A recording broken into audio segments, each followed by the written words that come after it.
డార్లింగ్గా అభిమానులు ముద్దుగా పిలుచుకునేటువంటి ప్రభాస్కి సంబంధించి చాలా రోజుల తర్వాత వాళ్ళ అభిమానులందరూ ఎదురు చూస్తూ వచ్చినటువంటి కల్కి సినిమా రిలీజ్ అయిపోయింది. ప్రభుత్వం ప్రత్యేక అనుమతులు ఇవ్వడంతో తెల్లవారుజాము 4:30కే తొలి షో, 8కి రెండో షో, అట్లాగా కంటిన్యూ. ఫస్ట్ షోలు చూసినటువంటి అభిమానులు సూపర్ హిట్ టాక్, మళ్ళీ బాహుబలి తర్వాతన ప్రభాస్కి అట్లాంటి స్థాయి విజయం అన్నటువంటిది పెద్ద ఎత్తున పోస్టులు పెడుతున్నారు. సోషల్ మీడియా అంతా వైరల్ అవుతుంది. అనేక చోట్లన ఈ మధ్యకాలంలో ఒక మంచి సంకేతం ఏంటంటే హీరోల ఫ్యాన్స్ ఒకళ్ళకొకళ్ళు సహకరించుకోవడం. మహేష్ బాబు ఫ్యాన్స్ అట్లాగే పవన్ కళ్యాణ్ ఫ్యాన్స్ కూడా ప్రభాస్కి అనుకూలంగా, అంటే కల్కి సినిమా సూపర్ హిట్ అవ్వాలంటూ అనేక థియేటర్ల దగ్గర హోర్డింగ్స్ పెట్టారు.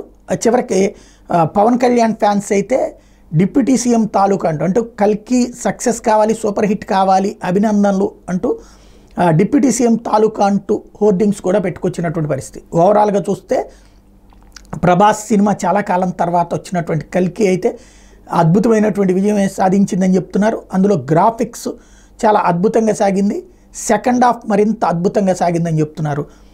ఇది దీని టాక్ అన్నటువంటిది రాబోయేటువంటి రోజుల్లో మిగతా సినిమాలకి ఒక ఊతం. ఇంకొకటి, ఈ హై బడ్జెట్ సినిమాలకి ఇప్పుడు ఈ షోల కారణంగా వచ్చేటటువంటి ఇన్కమ్ కూడా మళ్ళీ సినిమా ఇండస్ట్రీకి ఒక ఊతం అవుతుంది.